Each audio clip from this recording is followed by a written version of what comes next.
이제 그만 찾아왔으면 좋겠구나. 널 보는 게 너무 힘들다.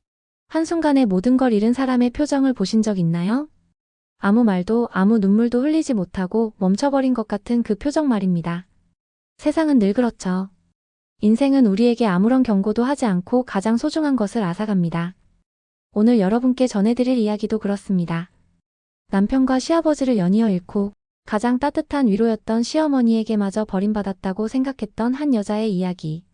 하지만 그녀는 끝내 세상에서 가장 아름다운 진실을 발견하게 됩니다. 지금부터 여러분께 천천히 그리고 조심스럽게 그 이야기를 들려드리겠습니다. 책을 사랑하는 사서였던 수연과 조선소에서 일하던 남편 강민호.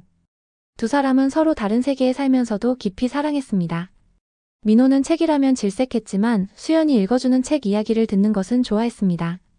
부부는 일심동체니까 당신이 읽으면 내가 읽은 거나 마찬가지야 라며 능청을 떨던 남편의 모습이 지금도 눈에 선하다고 수연은 말합니다. 수연의 어머니는 목욕탕 매점을 운영하셨는데 24시간 운영하는 곳이라 늘 새벽까지 일하셔야 했습니다. 그 무렵 동네에 수상한 사람이 돌아다닌다는 흉흉한 소문이 돌았고 수연은 어머니의 퇴근길이 걱정되어 마중을 나가려 했습니다. 하지만 민호가 나섰습니다. 그 시간에 수연이 나가는 것보다 자신이 차로 모시는 게 안전하다며 한동안 매일 밤 어머니를 집까지 모셔다 드렸습니다.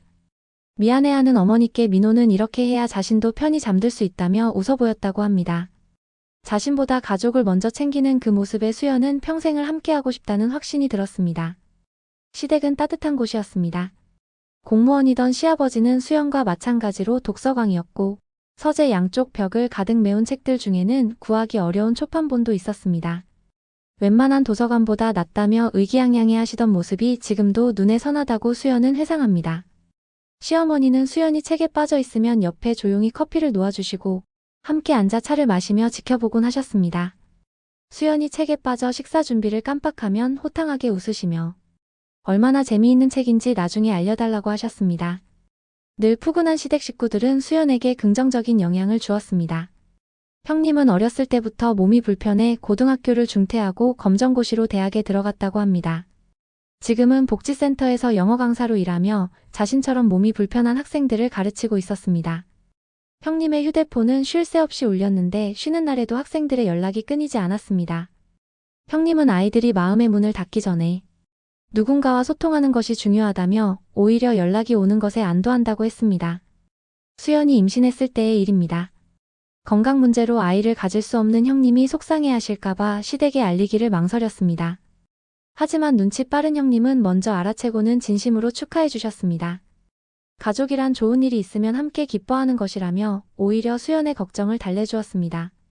시어머니는 첫 손주 소식에 들고 있던 리모콘을 내팽개치며 좋아하셨고 딸 지아와 아들 지성이 태어났을 때도 온 가족이 함께 기뻐했습니다.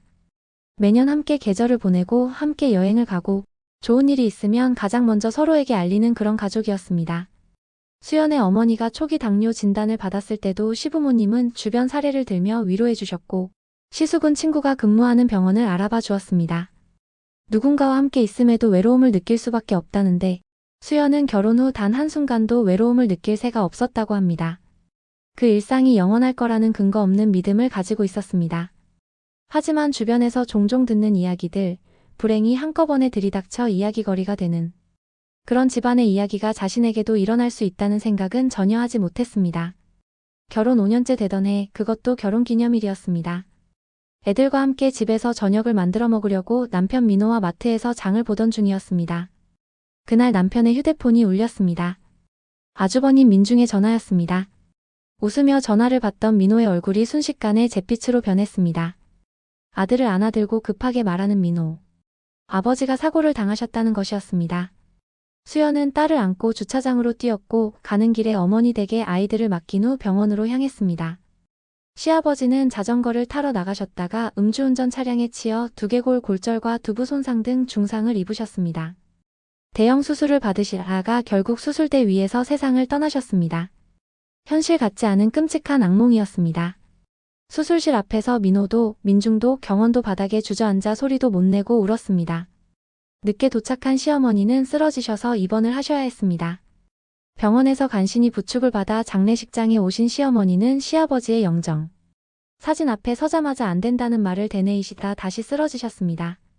차마 그 상실의 무게를 감당하지 못하셔서 시아버지가 가시는 길을 끝내 배웅하지 못하신 것입니다. 시댁에는 오랫동안 무거운 먹구름이 자리 잡았습니다. 가족들의 슬픔과 상실은 분노가 되어 음주운전을 한 가해자에게 향했습니다. 처음에는 절대로 합의를 해줄 생각이 없었습니다. 시아버지의 목숨을 앗아간 그 무책임하고 끔찍한 선택에 대한 벌을 받게 해주고 싶었던 것입니다. 가해자 측에서는 끊임없이 합의를 제안해 왔습니다.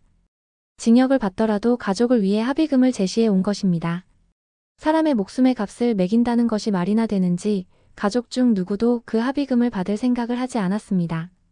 가해자 측 변호사는 가해자가 새 아이의 가장이라며 선처를 부탁했지만 새 아이의 아버지가 음주운전을 한다는 것 자체가 어불성설이었습니다. 그런데 시어머니는 달랐습니다.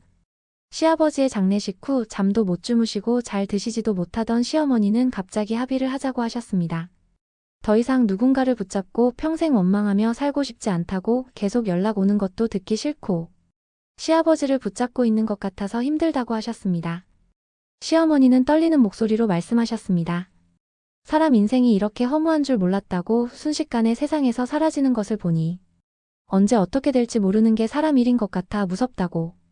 가족들도 언제 어떻게 될지 모르니 가해자를 몇 년 감옥에 가두는 것보다 합의금을 받고 마음이라도 편해지고 싶다고 하셨습니다. 그리고는 시아버지께 미안하다는 말씀을 반복하셨습니다. 하나뿐인 남편의 목숨과 돈을 맞바꾸는 매정한 사람 같아 미안하다고 하늘에서 상처받지 않으셨으면 좋겠다고 눈물을 흘리셨습니다. 시어머니는 시아버지의 죽음으로 큰 충격을 받으신 것 같았습니다. 언제 어디서든 안전하지 않다는 불안증이 생기신 것입니다. 누가 그런 선택을 한 시어머니를 탓할 수 있겠습니까? 민호도, 민중도, 경원도, 그리고 수연도 누구 하나 시어머니의 생각을 바꾸려 하지 않고 뜻을 따를 수밖에 없었습니다. 결국 가해자 측과 거액의 합의금을 받고 합의를 했고 가족들은 복수나 분노를 애써 떨쳐내려 노력하며 살았습니다. 하지만 끝까지 수연과 민호는 매년 결혼기념일이 되면 축하하지 못했습니다. 시아버지가 돌아가신 그날이 결혼기념일이었기 때문입니다. 시간은 어느 정도 망각과 치유의 힘이 있었지만 완전히 예전처럼 돌아가지는 못했습니다. 가족들끼리 자주 만났지만 대화를 하다 웃다가 잠시 침묵이 생기는 미묘한 순간들이 있었습니다.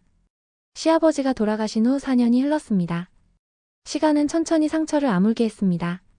시어머니는 시아버지가 남긴 책들을 정리하며 조금씩 일상을 되찾으셨고 수연에게 간직하고 싶은 책들을 고르라고 하셨습니다. 수연이 고른 책들에는 시아버지의 메모가 빼곡했습니다. 인생은 속도가 아니라 방향이다라는 구절 옆에 수연아, 너도 이 말을 기억하렴이라고 적힌 글씨를 보며 수연은 눈시울이 붉어졌습니다. 그의 봄은 유난히 따뜻했습니다. 딸 지아는 초등학교에 입학했고 아들 지성은 5살이 되어 한창 말이 늘던 시기였습니다. 민호는 여전히 조선소에서 일했지만 주말이면 아이들과 시간을 보내려 애썼습니다. 시댁 식구들도 명절이면 모두 모여 함께 음식을 만들고 시아버지 자리는 비었지만 서로를 위로하며 지냈습니다. 그날은 평범한 화요일이었습니다. 아침에 민호는 오늘 야근이 있을 거라며 저녁은 먼저 먹으라고 했습니다. 늘 그랬듯이 도시락을 싸주는 수연에게 민호는 오늘따라 유난히 고맙다는 말을 했습니다. 현관문을 나서며 돌아본 민호의 얼굴이 지금도 선명하다고 수연은 말합니다. 오후 3시쯤이었습니다. 수연이 도서관에서 일을 마치고 집으로 돌아온 직후 낯선 번호로 전화가 왔습니다. 조선소 안전관리팀이라고 밝힌 목소리는 떨리고 있었습니다. 민호가 작업 중 유독가스에 노출되어 쓰러졌다는 것이었습니다. 병원으로 후송 중이니 빨리 오라는 말에 수연은 그 자리에 주저앉을 뻔했습니다. 떨리는 손으로 형님께 전화를 걸었습니다. 형님은 침착하게 아이들은 자신이 데리고 있을 테니 먼저 병원에 가라고 했습니다. 택시 안에서 수연은 계속 기도했습니다. 제발, 제발 아무 일 없기를. 시아버지 때처럼은 안 되기를. 병원 응급실에 도착했을 때 의료진이 수연을 별도의 방으로 안내했습니다. 그 순간 수연은 알았습니다. 이미 늦었다는 것을. 의사는 최선을 다했지만 이미 병원 도착 전에 심정지가 왔었다고 유독가스 농도가 너무 높았다고 설명했습니다.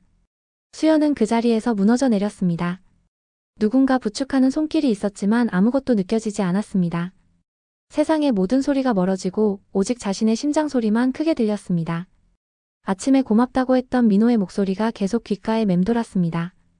시어머니가 도착했을 때 수연은 이미 진정제를 맞고 누워 있었습니다. 4년 전 시아버지를 잃었던 시어머니는 이제 아들마저 잃은 것입니다. 하지만 시어머니는 울지 않으셨습니다.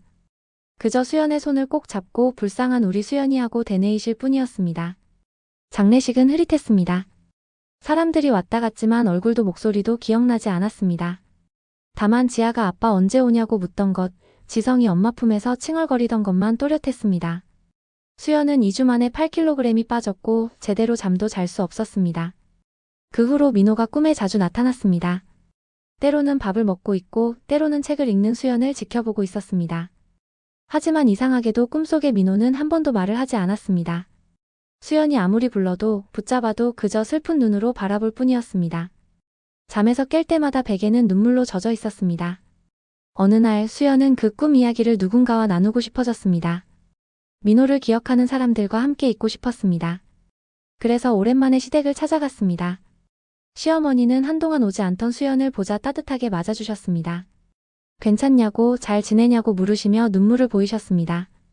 수연은 시어머니 앞에 앉아 한참 동안 꿈 이야기를 했습니다. 민호가 자꾸 꿈에 나타나는데 왜 한마디도 하지 않는지, 무엇을 말하고 싶은 건지 모르겠다고. 시어머니는 가만히 듣다가 말씀하셨습니다. 먼저 간 사람이 꿈에 나와서 말을 안 하는 것이 오히려 좋은 거라고, 억울할 것도 후회할 것도 없어서 할 말이 없는 거라고. 민호가 급작스럽게 갔어도 수연을 믿으니까 더 이상 해줄 말이 없을 거라고. 그러니 이제 그만 힘들어하고 잘 살기만 하라고, 그래야 민호도 안심할 거라고 하셨습니다. 그 말을 듣고 수연은 꿈속 민호의 눈빛이 떠올랐습니다. 어쩌면 자신의 그리움과 아픔이 민호를 붙잡고 있는 건 아닐까 하는 생각이 들었습니다. 영원히 기억하되 그 기억에 슬픔을 적시지 말자고 마음을 다잡았습니다. 그 후로 수연은 조금씩 일상을 되찾으려 노력했습니다. 상담도 받고 수면 치료도 받으며 하루 5시간은 깨지 않고 잘 수 있게 되었습니다. 시댁에도 자주 찾아가 시어머니, 형님과 점심을 먹고 주말에는 시숙까지 모여 저녁을 함께 했습니다. 민호를 기억하는 사람들 속에서 위로받는 것이 수연이 상처를 치유하는 방법이었습니다. 석 달쯤 지났을 때였습니다. 언제나처럼 시댁을 찾은 수연을 시어머니가 이상하게 대하기 시작했습니다. 평소와 달리 차만 한 잔 마시고는 피곤하다며 안방으로 들어가시거나 아예 방에서 나오지 않으시는 날도 있었습니다. 수연은 불안했습니다. 혹시 어디가 편찮으신 건 아닐까? 형님에게 물어보니 요즘 체력이 떨어지셔서 피로감을 자주 느끼신다고만 했습니다. 시숙도 마찬가지였습니다.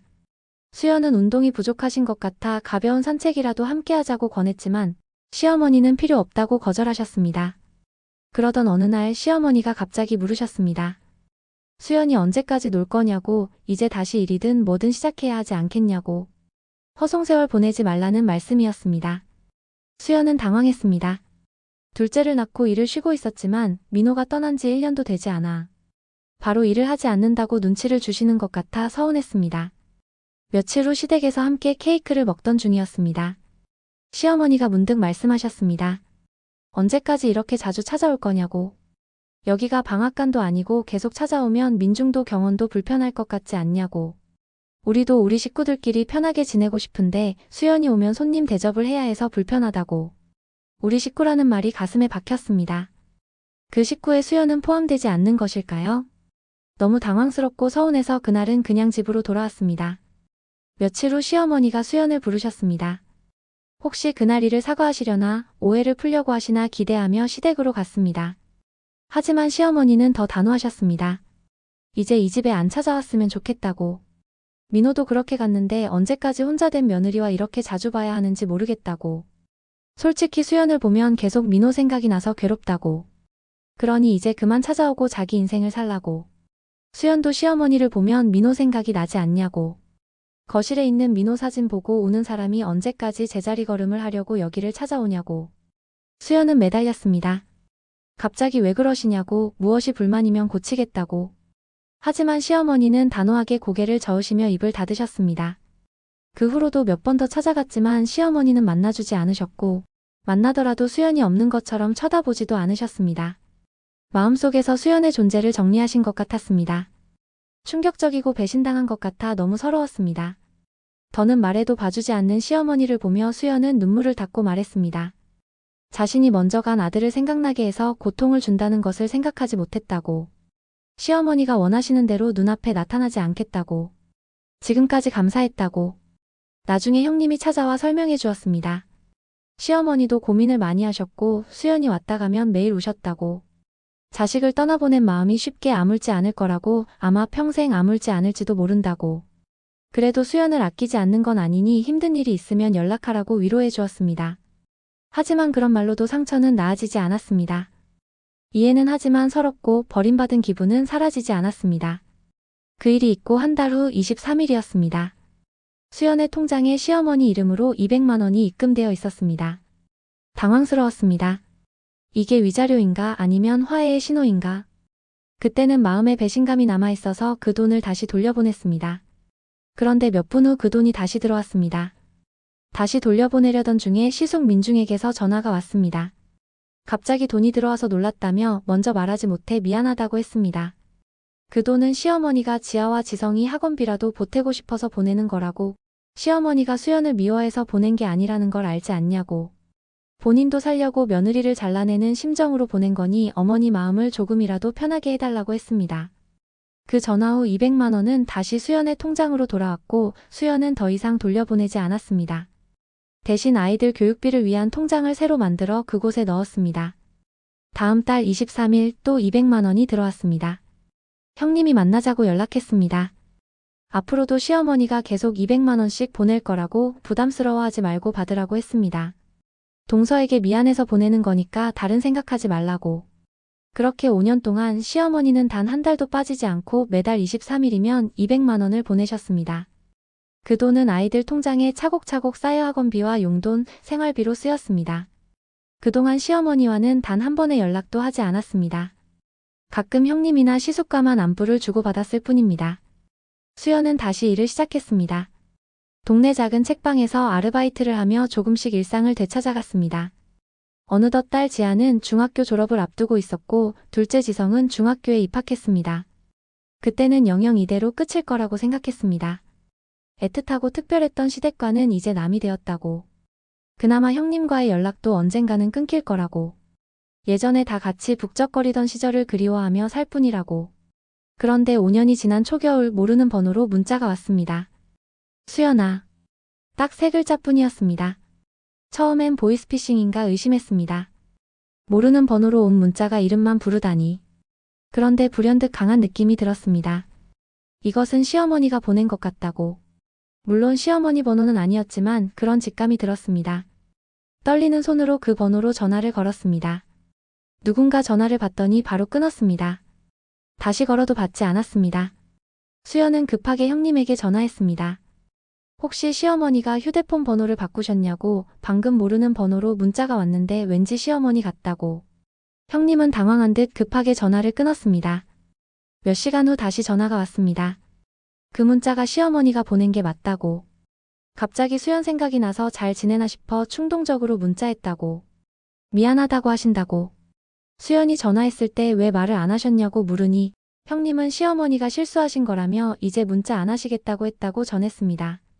먼저 안 보고 살자고 해놓고 괜히 먼저 연락해서 마음만 시끄럽게 만들었다고. 수상했습니다. 5년 만에 갑자기 이름만 부르는 문자라니. 그것도 보고 싶다면서 왜 통화는 하지 않으시는지. 직감적으로 무슨 일이 생겼다고 생각한 수연은 다음날 시댁을 찾아갔습니다. 형님과 시숙이 막아섰습니다. 시어머니가 만나고 싶어 하지 않으신다고. 이러면 시어머니만 힘드시고 수연도 힘들 거라고. 하지만 수연은 물러서지 않았습니다. 진짜 시어머니를 만나야겠다고. 대체 왜 안 만나주시고 왜 못 만나게 하는지 알아야겠다고. 그 답답한 궁금증은 3일 후에 풀렸습니다. 형님이 12분가량의 동영상을 보내왔습니다. 불안한 마음 반, 궁금한 마음 반으로 영상을 확인했습니다. 영상 속에는 많이 늙으신 시어머니가 있었습니다. 하지만 수연을 지그시 바라보는 눈빛은 변하지 않았습니다. 영상을 찍는 사람에게 이상한 말하기 전에 빨리 찍자고 어눌한 발음으로 말씀하시며 카메라를 바라보고 수연의 이름을 부르셨습니다.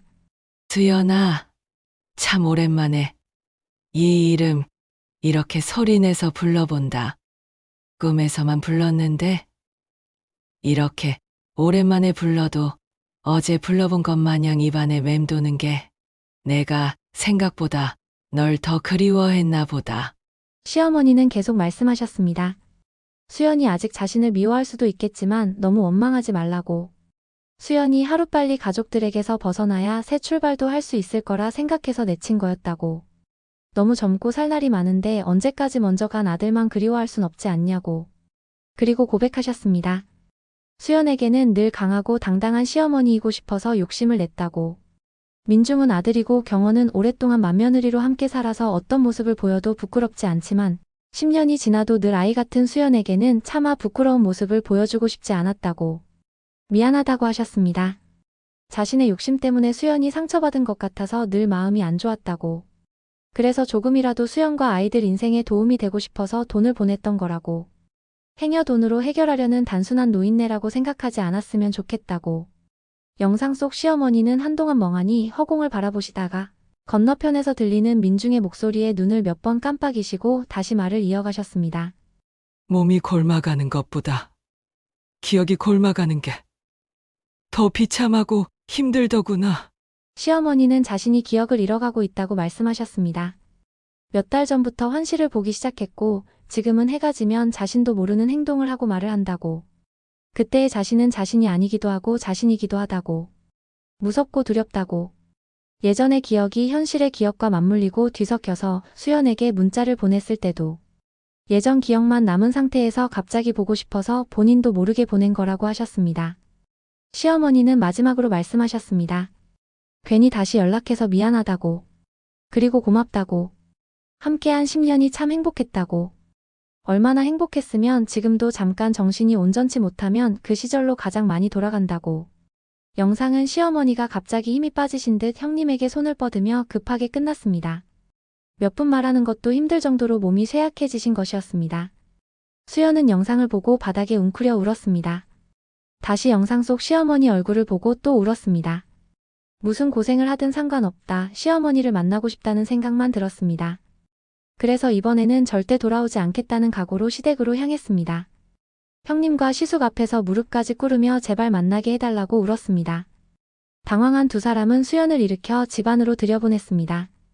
몇 년 만에 들어온 시댁을 둘러볼 겨를도 없이 수연은 홀린 듯 시어머니 방으로 들어갔습니다. 그곳에는 보호사로 보이는 분과 병원용 침대에 상체를 기대고 앉아있는 시어머니가 계셨습니다. 누구야? 넌 누구냐? 절망적이었습니다. 드디어 만났는데 수연을 처음 보는 사람처럼 멍하니 보는 시어머니. 너무 늙으셨고 너무 작아지셨고 너무 약해 보이셨습니다. 차마 다가가지도 못하고 주저앉아 우는 수연에게 시어머니는 약과를 내미시며 울지 말라고 하셨습니다. 나중에 형님과 시숙에게 들은 이야기입니다. 2년 전부터 건강에 큰 문제는 없었는데 기력이 떨어지셨다고. 한번 장염으로 입원하신 후로 침대 생활을 하게 되셨고 영상에서 말한 대로 환시를 보시더니 이제는 치매 증상이 나타나고 있다고. 조금이라도 증상을 늦추려고 보호사를 불러 예방치료를 하고 있다고 했습니다. 수연이 보이지 않는 곳에서 시어머니는 자신의 병, 멈출 수 없는 노화와 싸우고 계셨던 것입니다. 더 이상 내쳐졌다고 자기 연민에 빠져 있을 수 없었습니다. 수연은 형님과 시숙에게 말했습니다. 시어머니가 뭘 원하시든 이제 가족으로서 남은 여생을 함께하고 싶다고. 약과를 주고 갑자기 졸리다며 잠에 드셨다가 일어나신 시어머니는 한동안 허공을 보시다 수연을 발견하고 깜짝 놀라셨습니다. 왜 여기 있냐고 누가 불렀냐고 화도 내셨습니다. 수연은 시어머니 손을 잡고 말했습니다. 아니라고 자신이 오고 싶어서 왔다고. 시어머니 보고 싶어서 왔다고. 앞으로도 계속 올 거라고. 이제 무슨 짓을 해도 막을 수 없을 거라고. 시어머니도 말리지 못할 거라고. 시어머니는 재작년 겨울 새벽에 주무시다가 돌아가셨습니다. 돌아가시기 직전까지 수연과 종이접기를 하셨습니다. 치매 치료를 위해 가족들의 이름으로 받아쓰기를 하거나 종이접기를 하는 것이 일과였습니다. 어느 날은 수연보다 앵무새를 더 잘 접으시다가 또 어느 날은 잘 안되면 아이처럼 토라져서 종이를 찢고 수연에게 던지기도 하셨습니다. 그럴 때면 수연은 다시 종이를 꺼내 천천히 함께 해보자고 달랬습니다. 시어머니는 삐딱하게 있다가 가만히 아까 종이를 던져 맞춘 수연의 볼을 쓰다듬고는 다시 종이접기를 시작하시곤 했습니다. 물론 시어머니의 증상이 심한 날도 많았습니다. 수연을 알아보지 못하고 낯선 사람 대하듯 경계하시거나 갑자기 젊은 시절로 돌아가 민호를 찾으시기도 했습니다. 그럴 때마다 화나 답답함보다 속상함이 더 컸지만 수연에게 남은 시어머니의 기억은 그저 좋은 것뿐이었습니다. 책 읽는 수연을 지켜보시던 따뜻한 눈빛, 우는 수연에게 약과를 건네시던 손길, 아픈 볼을 쓰다듬어 주시던 순간들. 병에 좀 먹어가면서도 본능적으로 사랑하는 사람을 기억하려 애쓰시던 모습. 그것이 수연 안에 남은 시어머니였습니다. 얼마 전 형님과 시숙 그리고 아이들과 함께 납골당에 다녀왔습니다. 시아버지, 남편 그리고 시어머니가 같은 곳에 안치되어 있었습니다. 시어머니의 영정사진은 가장 행복했던 시절에 찍은 것이었습니다. 환하게 웃고 있는 얼굴을 보니 웃음과 눈물이 동시에 났습니다. 묵묵히 영정 앞에서 눈물을 훔치던 가족들은 누가 먼저랄 것도 없이 예전에 좋았던 기억들을 꺼내기 시작했습니다. 시아버지가 책 읽다가 졸던 모습, 민호가 능청스럽게 프로포즈하던 날, 시어머니가 첫 손주 소식에 리모컨을 던지며 좋아하시던 순간. 사람의 기억이란 그런 것 같다고 수연은 생각합니다. 그저 기억하는 것만으로도 그 사람의 존재를 증명하는 것. 많은 사람에게 좋은 기억으로 오랫동안 회자되는 것만으로 다른 어딘가에서 그 사람이 살아있는 것 같은 효과를 내는 것. 지아는 이제 대학생이 되었고 지성은 고등학생이 되었습니다. 두 아이 모두 할머니가 보내주신 돈으로 학원도 다니고 꿈을 키워나가고 있습니다. 가끔 아이들은 할머니가 만들어주시던 김치찌개가 먹고 싶다고 하거나 할아버지 서재에 있던 책 이야기를 꺼내기도 합니다. 그럴 때마다 수연은 아이들에게 가족들의 이야기를 들려줍니다. 매달 23일이면 수연은 시어머니를 떠올립니다. 5년 동안 한 번도 빠지지 않고 보내주신 200만 원. 그것은 단순한 돈이 아니었습니다. 말로는 표현할 수 없었던 시어머니의 사랑이었고 미안함이었고 그리움이었습니다. 이제 수연은 압니다. 상실의 아픔은 영원히 사라지지 않는다는 것을. 하지만 그 아픔과 함께 살아가는 법도 배웠습니다. 기억 속에서 그들은 여전히 살아있고 수연과 아이들을 지켜보고 있을 것입니다. 오늘도 수연은 시아버지가 남기신 책을 한 권 꺼내 읽습니다. 남편이 좋아했던 만두전골을 만들며 아이들과 저녁을 먹습니다. 그리고 시어머니가 가르쳐주신 종이접기를 하며 그들을 기억합니다. 수연은 생각합니다. 앞으로도 시어머니도 시아버지도 그리고 남편도 어디선가 자신과 가족을 봐주고 있을 거라고. 그 사람들을 위해 더 많이 기억하고 좋은 기억만 간직하려 노력하겠다고. 자신 안에서 영원히 그들이 살아있을 수 있도록. 여러분도 소중한 사람과의 소중한 기억을 잊지 마시길 바랍니다. 언젠가 그 기억의 향수가 살아갈 힘이 되어줄 것입니다. 오늘 이야기는 어떠셨나요? 여러분의 생각이 정말 궁금해요. 댓글로 알려주세요.